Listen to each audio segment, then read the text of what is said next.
అంటే మీరు ఎక్కువగా మీరు కొరియోగ్రఫీ చేసిన హీరో అంటే కూడా జగపతి బాబు గారి మూవీస్ ఎక్కువ ఉన్నట్టుగా ఉన్నాయి. అట్లనేం కాదు.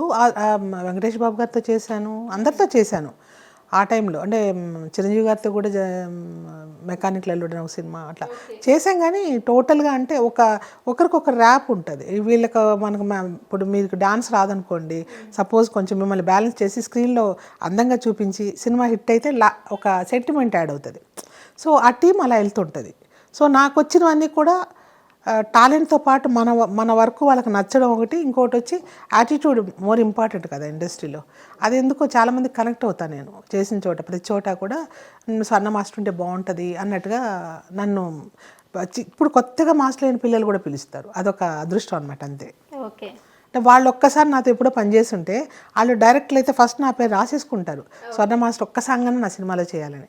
సో అది ఎంతవరకు అంటే నిజంగా భగవంతుడు ఒక గిఫ్ట్ అనమాట. ఆ జనరేషన్ నుంచి ఈ జనరేషన్ వరకు కూడా నేను కావాలని కోరుకోవడం అది చిన్న విషయం కాదు కదా. అంటే మీరు వెళ్ళినప్పుడు అప్పటికి చిరంజీవి గారికి ఒక మంచి ఫేమ్ ఉంది. చిరంజీవి గారికైనా జగపతి బాబు గారు అందరికి ఒక ఫేమ్ ఉంది.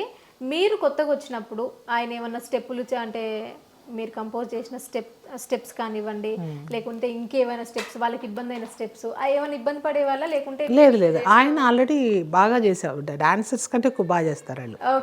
చిరంజీవి గారు బాగా చేస్తారు. సో ఆ ఒక్క సినిమా తప్పితే మళ్ళీ ఆయనతో నాకు ఎక్కడా కూడా తగలలేదన్నమాట.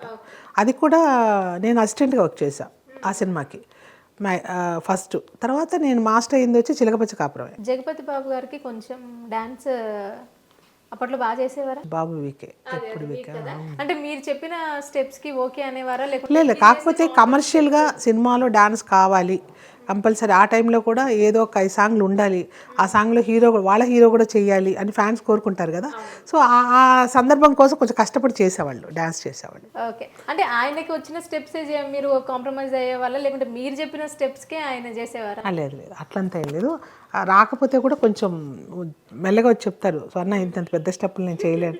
సో అది అనగానే మనం ఆయన బాడీకి ఏం కావాలో అలా చేసేవాడు. సౌందర్య గారితో చాలా సినిమాలు చేశాను. సరే, ఎట్లా ఉంటుండే తను? చాలా బాగుంటుంది వ్యక్తిగతంగా, చాలా మంచిది అమ్మాయి. చాలా యాజ్ ఏ ఆర్టిస్ట్గా నేను చూసినంత వరకు చాలా డౌన్ టు ఎర్త్ అమ్మాయి. ఎంత టాప్ హీరోయిన్ అయినా కూడా ఎక్కడా కూడా గర్వం కానీ ఏం లేదు, పసిపిల్లలా కనిపిస్తుంటుంది అంతే. తను ఎలా చేస్తుంది డాన్స్? ఓకేనా? ఓకే, తను కూడా అంత పెద్ద డాన్సర్ కాదు, కానీ ఏదైనా బ్యాలెన్స్ చేస్తుంది. అలానే కాదు, అంటే పోటీ పడి చేస్తుంది, ఏదైనా నేర్చుకొని చేస్తుంది. స్క్రీన్లో మీకు కనిపించేది అంతే. తను కొంచెం బాడీ ఎలా ఉన్నా బ్యాలెన్స్ చేసుకొని చేస్తూ ఉంటుంది. సో ఇంట్రెస్ట్, డాన్స్ అంటే ఇంట్రెస్ట్ ఎక్కువ. మీరు ఏవి మన ఐటమ్ సాంగ్స్ చేసేవాళ్ళ, లేకుంటే? లేదు, నేను అన్ని జానర్లు చేస్తాను రా. ఒక సీజన్ అంతా వెస్టర్న్, ఒక సీజన్ అంతా వచ్చి డ్యూయట్ సాంగ్స్ అంటే స్వర్ణ మాస్టర్, ఒక సీజన్లో మాంటే సాంగ్స్ అంతా స్వర్ణ మాస్టర్, ఒక సీజన్ ఐటమ్ సాంగ్లు అంతా స్వర్ణ మాస్టర్. అట్లా అసలు సంబంధమే ఉండదు నాకు. ఇప్పుడు ఒక సినిమా హిట్, ఇప్పుడు RX అనేది హిట్ అయింది, ఇంకా అందరు ఎవరు పిలిచినా ఎలాంటి సాంగ్లో అడుగుతారు, మాస్టర్ నాకు ఒక సాంగ్ ఉంది, వాళ్ళిద్దరి మధ్య ఒక మంచి రొమాంటిక్ కావాలి. అదే హ్యాపీ డేస్ చేసినప్పుడేమో అందరూ ఆ టైప్ ఆఫ్ స్కూల్ కావాలి, ఎక్కడికి వెళ్ళినా ఒక మాంటే సాంగ్ అంటే స్వర్ణ మాస్టరే. అలాగనమాట, అది తప్పదు. అంటే సినిమా ఇండస్ట్రీ ఎప్పుడు కూడా ఒక బొమ్మ గీసేస్తుంది. ఎవరైతే ఈ సీజన్లో ఈ క్యారెక్టర్లు వస్తుంటే ఆ క్యారెక్టర్లే వెళ్తుంటాయి. ఇంకా మళ్ళీ ఇంకో సాంగ్ హిట్ అయింది అనుకో, ఈ కోణం కూడా ఉందా అని మళ్ళీ అది ఇస్తుంటారు. దానికి ఏం చేయలేం మనం, అంతే. అందంగా కూడా ఉన్నారు కదా, ఎందుకు మూవీ సైడ్ ట్రై చేయాలనిపించలేదు మీకు? అంటే ఆల్రెడీ ఇండస్ట్రీలోకి వచ్చేసారు మీరు. లేదు, అది వేరే అండి. సినిమాకి సంబంధించిన బ్యూటీ, ఆ స్టైల్ వేరే. మనకంతా చిన్నప్పటి నుంచి నా ప్రపంచమే డాన్స్. సో ఇంతకు మించి నాకేం తెలియదు. అప్పట్లో కొంతమంది డైరెక్టర్లు మీరు జయలలితలా ఉంటారు, మీరు యాక్ట్ చేస్తారా, రకరకాలు అడుగుతుండేవాళ్ళు. శ్రీప్రియ అలా ఉంటారు కొద్దిమంది, వాళ్ళకి తోచిన కోణంలో వాళ్ళు చూసి చెప్తూ ఉంటారు. చెప్పి నవ్వుకోవడం, ఎందుకంటే అది వేరే, ఆ జానరే వేరే, ఆర్టిస్ట్ అనేది వేరే, టెక్నీషియన్ అనేది ఈ రోజు వరకు నేను వచ్చి ఆల్మోస్ట్ 29 years కంప్లీట్ అవుతుంది, ఇప్పటికీ పని చేయగలుగుతున్నాం అంటే చిన్న విషయం కాదు. అదే ఆర్టిస్ట్ అయితే ఈ పాటికి నాకు ఆ కెరీరే ఉండదు, చరిత్ర కూడా చిన్నదే అయిపోతుంది. అది ఎందుకో తెలియదు, నేను అప్పుడు చూస్ చేసుకుంది ఇదే బెస్ట్ అనిపించింది. లేదా ఏ క్యారెక్టర్ ఆర్టిస్ట్ అయితే కూడా చేసుకుంటూ ఉంటాం, కానీ అంత ఉండదు కదా, అంటే ఇంత గౌరవం, ఇంత రెస్పెక్ట్ అనేది ఉంటుంది. చిరంజీవి గారు ఎలా ఉండేవారు మీతో, అంటే సెట్స్ లో? ఆయన ఎప్పుడు వర్క్ మైండెడ్, అంత లవ్లీగా ఉంటాడు, ఫ్రెండ్లీ ఉంటాడు. అసిస్టెంట్లు కూడా చాలా బాగా ట్రీట్ చేస్తారు ఆయన, ఫ్రెండ్స్ లాగే ట్రీట్ చేస్తారు. డాన్స్ కూడా బాగా ఇంట్రెస్ట్, పక్కకి వెళ్ళి మనం దూరంగా చేస్తున్నప్పుడు మనం అబ్జర్వ్ చేస్తూనే ఉంటారు. వచ్చి చేశారంటే మన అసిస్టెంట్స్ కూడా పనికిరారు, అంత బాగా చేస్తారు. అండ్ అంత మంచి గ్రాఫ్ ఉంది ఆ పేరు, ఇప్పటికీ ఆ గ్రేస్ తగ్గలేదు ఆయన. సో ఓకే, ఇప్పుడు మీరు సిల్క్ స్మిత గారితో ఎన్ని చేశారు?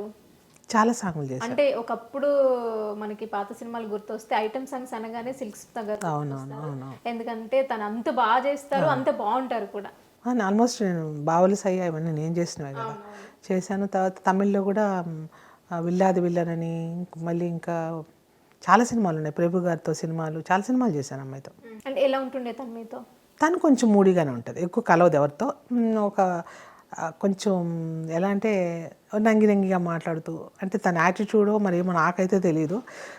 చాలా డీల్ చేసేటప్పుడు స్వర్ణ నాకు రాదు ప్లీజ్ మార్చవా అలాగా. తెలుగు మాట్లాడుతుంటే తెలుగు అమ్మాయి మాట్లాడుతుంది, అలాగా అడిగేదనమాట. సరే ఇంకా తనకేం కావాలి, తనకు బాడీ డాన్స్ రాదు, తన ఫేస్ ఎక్స్ప్రెషన్స్ బాగా ఇవ్వగలదు, బాడీ బాగా సెక్సీగా ఉంటుంది. సో దాన్ని ఎక్కువ వాడుకునేవాళ్ళం. యాజ్ ఎ వర్క్ చేసేటప్పుడు మేకింగ్ స్టైల్లో కూడా ఎక్స్ప్రెషన్స్ వాటి మీద ఎక్కువ ఫోకస్ చేసేవాళ్ళం. రొమాంటిక్ అంటే సీన్స్ కానీ లేకుంటే ఫస్ట్ నైట్ ఆ సాంగ్స్ వచ్చినప్పుడు మీరు ఫీల్ అయ్యేవారా, బాబో ఇలా చేయాలా అని? లేదు, ఎందుకంటే ఇది దైవం రా, వృత్తి అనేది ఒక దైవం.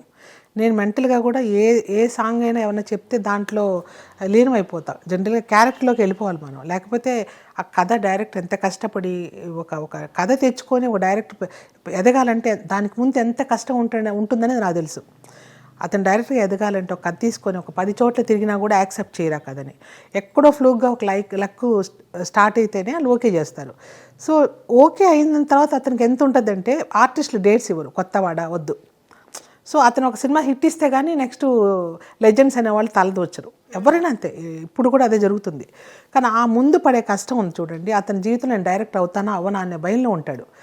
ఆ గెలిచేదానికి పడే కష్టం అప్పుడు మనకు వచ్చి కథ చెప్పినప్పుడు, మాస్టర్ ఈ సినిమా చేస్తున్నా, ఈ 5 సాంగ్లు మీరు చేస్తున్నారు, సో ఇందులో నాకు మీరు ప్రాణం పెట్టండి, ఎందుకంటే నేను జీరో, నేను యాజ్ ఎ డైరెక్టర్ కొత్తగా వస్తున్నా, నాకంటూ చెప్పలేను, కమాండింగ్ ఉండదు ఆర్టిస్టులతో.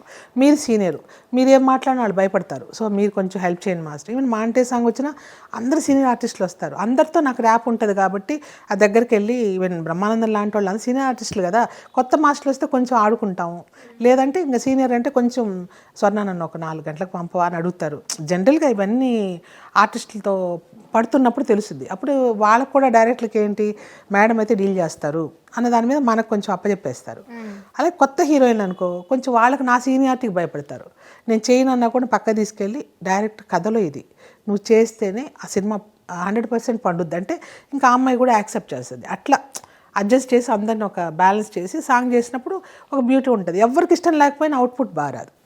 ఇప్పుడు నీకు ఇష్టం లేకుండా నేను ఎక్స్ప్రెషన్ చేయించలేను కదా, అది ఎంత మోల్డ్ చేసినా ఇష్టం లేకుండా ఏడుస్తూ చేస్తున్నా కూడా మనకు అది పండదు. సో దానికి వాళ్ళ వైపు నేను ఫుల్ సపోర్ట్ చేసి పనిచేస్తాను అనమాట. అందుకే డైరెక్టర్ ఏం చెప్పినా దాన్ని మనం చేయించాలని ట్రై చేస్తాను, కానీ నెగిటివ్గా అరే ఈ సాంగ్ నేను చేయాల్సి వచ్చిందని కూడా నేను థింక్ చేయను, ఎందుకంటే అదొక కళ అంతే. అలా ఎగ్జాంపుల్ ఒక చిన్నది చెప్తాను. డాన్స్ మాస్టర్లు తమ్ముళ్ళు అసిస్టెంట్లు ఉంటారు, చెల్లెళ్ళు అసిస్టెంట్లు ఉంటారు, ఎందుకంటే కళనే చూస్తారు అక్కడ అంతే. ఇప్పుడు పాట పాడతాం డ్యూయట్ సాంగ్, అన్న చెల్లెలే పాడుతుంటారు డ్యూయట్ సాంగ్, మనం చూస్తున్నాం కదా ఇండస్ట్రీలో. ఆ పాటల్లో ఆ స్వరాల్లో ఆ సెక్సీ ఇది ఎమోషన్స్ అన్నీ కూడా ఇస్తుంటాం. వాళ్ళిద్దరికీ ఎలా ఉంటుందంటే అసలు సంబంధమే ఉండదు. అన్న చెల్లెని పక్కన పెడితే ఆ కథలోకి, ఆ పాటలోకి, ఆ లిరిక్స్లోకి ఎంటర్ అయిపోయి వాళ్ళు వాయిస్కి న్యాయం చేస్తారు, ఇది ఆ పాత్రకు న్యాయం చేసే పదాలు పలుకుతారు అంతే.